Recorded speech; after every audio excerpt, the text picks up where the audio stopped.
I caught my wife because of a baby monitor. Not lipstick. Not a strange charge. A live feed that shouldn't have been on. 1:43 a.m. On a Thursday, I was in Chicago for a conference, wide awake in a hotel bed, flipping through the app to check the nursery camera out of habit. Our son was with my parents that week, which meant the crib should have been empty. Instead, the app showed movement. A shape. Two shapes.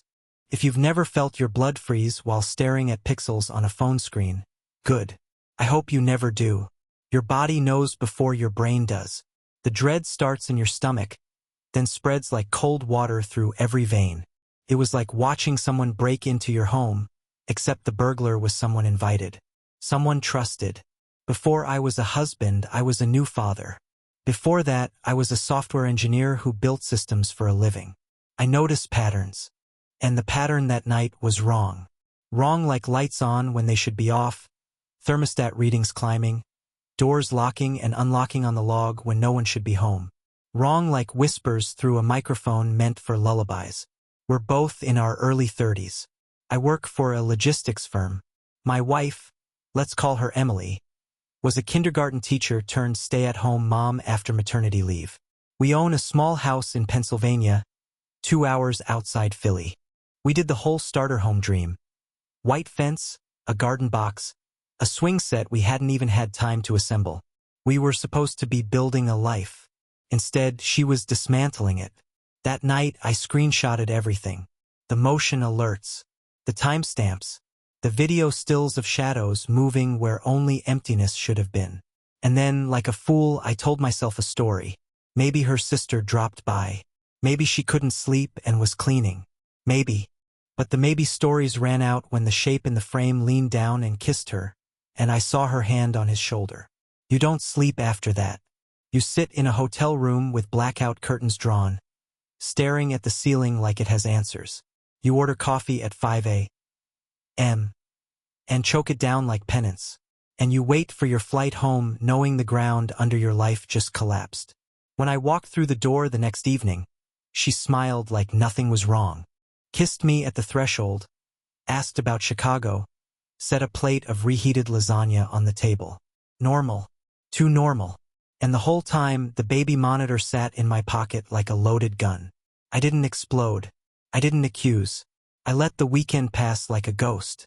Monday morning, while she showered, I copied the video files off the cloud account onto an external drive. Evidence. Proof. History. Then I called a lawyer.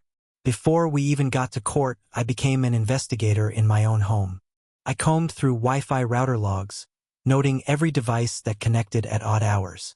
I pulled smart lock entries showing when the front door opened and closed. I dug through bank statements, spotting cash withdrawals that lined up with the same nights the motion sensors detected activity. Each discovery was like a nail in a coffin, tightening the case I was building. Not just for court, but for my own sanity. I met with my lawyer twice a week. He told me to document everything, so I did. I bought a bound notebook and filled it cover to cover. Dates, times, screenshots, call records. There were nights I sat in the dim light of the kitchen, flipping through that notebook with a glass of water, feeling like I was reading the autopsy report of my marriage. I began cross-referencing my timeline with the GPS pings from her phone records once my lawyer subpoenaed them. The patterns lined up too neatly. The lies about shopping trips, the late-night errands. All the while, she looked me in the eye and pretended. Sometimes, when I couldn't sleep, I thought back to the early years. The way Emily and I first met at a mutual friend's barbecue. She had been wearing a sundress, laughing too loudly at a joke I barely remembered. I remembered how nervous I was to ask for her number. I remembered our first apartment, bare walls, hand-me-down furniture, pizza boxes stacked like trophies of youth. How we used to dream about the life we wanted. Those memories made the betrayal sharper, like looking at a photograph you once loved that now feels poisoned. Confrontation came later, quiet, not loud. In the kitchen, when our son was napping, I put the drive on the counter and said, "I know, that was all." She turned white. The fight wasn't fists or screams. It was silence, broken sentences, excuses that collapsed under their own weight. She begged. She swore it was a mistake. She said it was loneliness, stress, hormones, the isolation of staying home. She said anything except the truth, that she had chosen this, chosen him, chosen to bring someone into the house where we rocked our child to sleep. I didn't stay. I didn't yell. I moved into the guest room and let the lawyer's letters do the talking. Divorce in Pennsylvania isn't quick, but it's efficient when you have proof no one can argue with. The custody hearings were grueling. Courtrooms are sterile places, but emotions still seep through. I remember sitting at a wooden table, fluorescent lights buzzing overhead, while my lawyer presented the baby monitor footage to the judge. The silence in the room was deafening. Even her attorney shifted uncomfortably as the screen showed two figures where there should have been none. She tried to look down to avoid the evidence, but the judge's eyes stayed locked on her. Piece by piece, every excuse she had whispered to me in the kitchen crumbled in public. Witnesses came, too. Neighbors who had seen a strange car in our driveway late at night.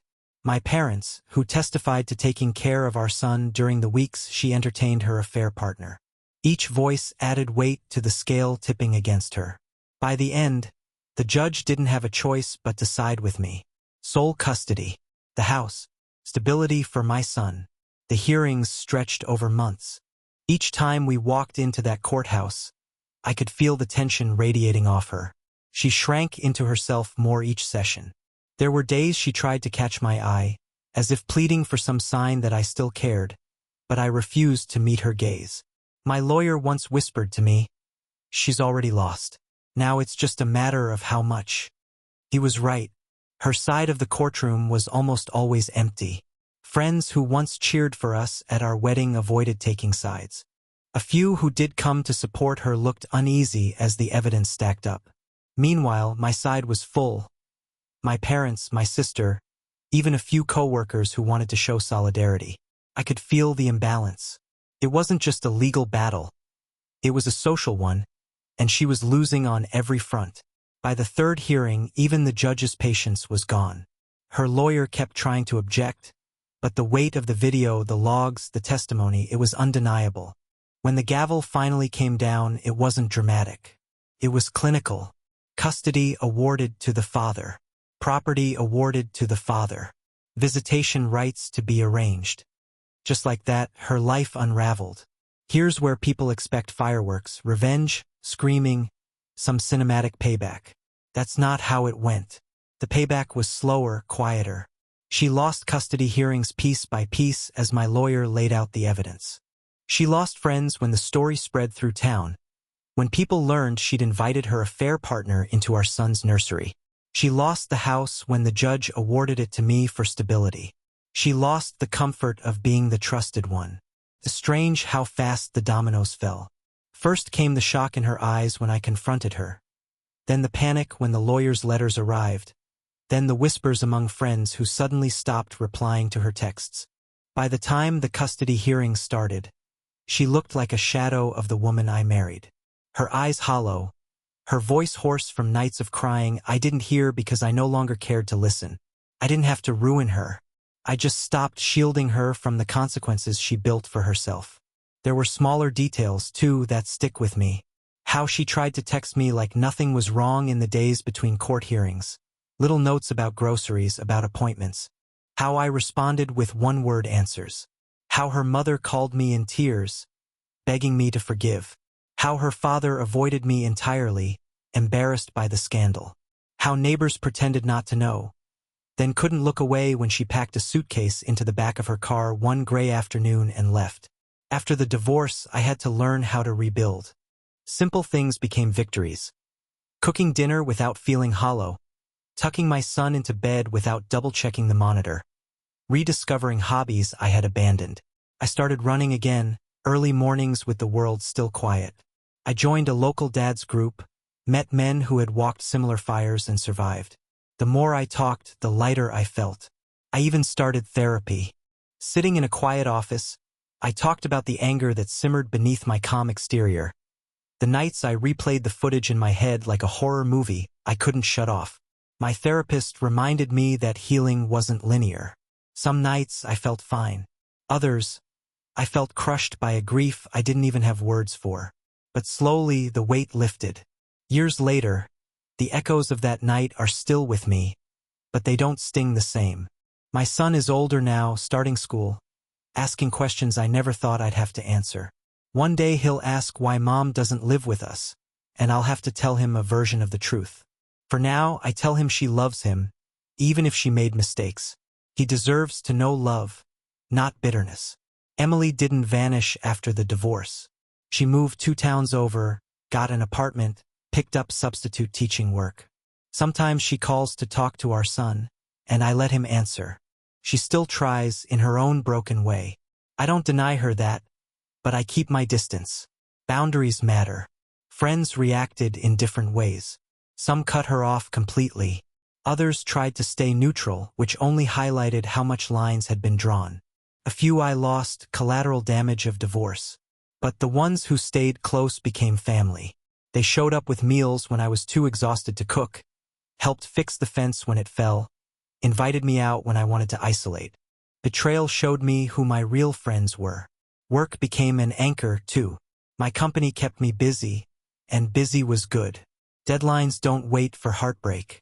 I buried myself in projects, earned a promotion, and for the first time in a long time I felt control again.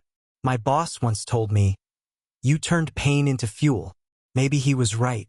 Not long after, I decided to take a leap. I left the logistics firm and started my own small consulting business.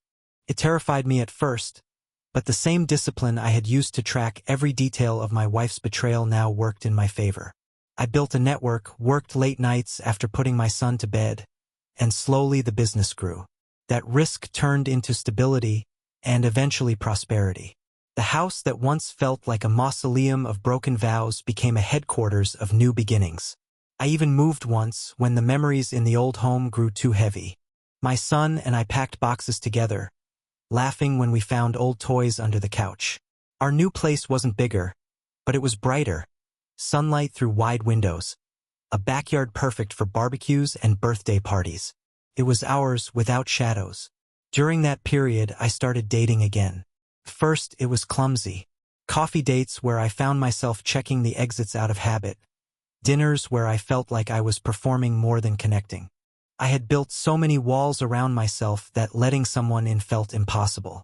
But with time, I met a woman named Claire. She wasn't flashy or dramatic. She was steady, patient, and kind.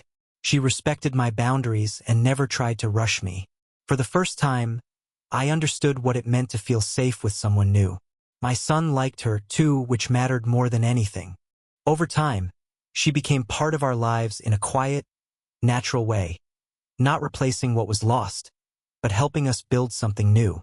Now, several years later, I can look back at the ruins of that marriage without shaking. I've rebuilt piece by piece. I bought a new car, repainted the house, planted that swing set in the backyard and pushed my son on it until his laughter drowned out every bitter memory. With Claire's support, I learned to trust again, to laugh without suspicion, to imagine a future that wasn't haunted by betrayal. I also reconnected with old friends I had lost touch with during the marriage. Dinners, camping trips, little weekend getaways. Life became fuller than I ever expected it to be after betrayal. Slowly, the house filled with joy again. Not the artificial kind, but the earned kind. Now, I wake up in a house that feels like mine again. I make pancakes for my son on Saturdays. I don't check the baby monitor in the middle of the night because I know the only thing in that crib is the stuffed bear he won't sleep without.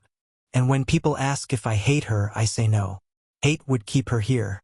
What I have is quieter, relief, and the kind of peace you can only buy by walking through fire. If you want advice, don't ignore the signs. Don't gaslight yourself into comfort. Screenshot, save, protect yourself. And remember, you don't have to destroy someone to win. Sometimes survival is the victory. The night I signed the final papers, I poured myself a glass of whiskey and sat on the porch. It was quiet, real quiet, not the kind that hides secrets. My son slept upstairs. The monitor was dark. And for the first time in months, I let my chest rise and fall without the weight of suspicion pressing down. That's what victory feels like. Not triumph, but release. And if there's one last thing I learned, it's this. People show you who they are in the small cracks, the quiet moments. Believe them. It might hurt less in the beginning, but it will save you in the end. Life doesn't hand you closure. You build it one day at a time. Through breakfast pancakes, bedtime stories, long runs, quiet therapy sessions, and evenings on the porch. You build it until the ruins of what once was don't hurt to look at anymore. Until you can breathe without remembering the shadows in a baby monitor feed. Until you look at your child and realize you didn't just survive, you built something stronger out of the ashes. And maybe years from now I'll meet someone new. Someone who doesn't flinch at silence. Someone who knows how fragile trust is and treats it like glass. But I won't rush. For now, victory is simple. A quiet home, a happy child, and the knowledge that I walked through betrayal and came out standing. 15 years later, my son is a teenager. Taller than me now, with his mother's eyes but my stubborn streak. He knows the full story, at least the version of it that's appropriate. Teenagers ask direct questions, and I gave him direct answers. He handled it better than I expected, maybe because he grew up in the stability I fought to preserve. Emily still lives nearby. She rebuilt too in her own way, but she never regained the trust she lost. Not with me, not with our son. Their relationship is cordial, but distant. Holidays are polite, not warm. Birthdays are visits, not celebrations. That's the scar betrayal leaves. Even when it heals, the skin never feels the same. Looking back, I sometimes wonder if the monitor hadn't been on that night, how long it would have gone on. How much more of my life I might have wasted on a lie. But then I stopped myself because the truth is enough. I got out. I protected my son. I built a life worth living. And when I watch my son step onto a basketball court, or see him studying late at the kitchen table, or hear him laugh with his friends, I know the fight was worth it. The pain was worth it. The fire I walked through left me stronger, and it gave him a chance to grow up without shadows whispering in the dark. On the night of his high school graduation, I stood in the back of the gymnasium, clapping until my hands stung as he walked across the stage. Emily was there too, a few rows over. We didn't speak, but we didn't need to. Our son beamed, diploma in hand, and I felt something shift inside me. Closure. Not for the marriage, but for the years of doubt about whether I'd done enough. He was proof that I had. Later that summer, he sat across from me on the porch. Taller than ever, shoulders squared with the weight of becoming a man. He told me about a girl he liked, about how he was nervous to ask her out. I smiled, remembering my own awkward start with Emily years ago. And I told him what I wish someone had told me. Trust is earned slowly, lost quickly. Guard it. Don't settle for less than respect. He nodded, and for a moment, I saw both the boy he had been and the man he was becoming. In that moment, I knew the cycle was broken. My scars had taught him lessons without him having to bleed the same way. Years passed. College came and went. He studied business, then finance, then finally settled into a career that suited him. I watched him grow from a boy nervous about asking a girl out to a man confident enough to lead a team, to handle setbacks without crumbling. The lessons he absorbed, not just from me, but from the fire we both walked through, became the bedrock of the man he became. And then, one spring afternoon, he introduced me to the woman he planned to marry. She had kind eyes and a laugh that filled the room. When I shook her hand, I saw the way he looked at her. Steady, respectful, proud. It was everything I had once hoped to give him as an example, even if my own marriage had ended in ruins. Their wedding day was nothing like mine had been. It wasn't about spectacle or appearances. It was about family, about joy, about authenticity. Emily came, sat quietly, and left early. My son danced with his bride, and I watched with a pride so fierce it made my chest ache. Years later, he and his wife had their first child. My grandson. Holding that boy in my arms, I felt the last remnants of bitterness dissolve. The cycle wasn't just broken, it was rewritten. The story that had begun with betrayal ended with legacy. I thought back to that night years ago in the Chicago hotel room. The screen glowing in my hand. The dread in my stomach. I couldn't have imagined then that this was where the road would lead. A porch full of laughter, a son who grew into a man of integrity, a grandson whose future was untouched by the shadows of my past. Betrayal nearly broke me, but it also forged me, and in the end, it gave me the strength to build a life worth passing on.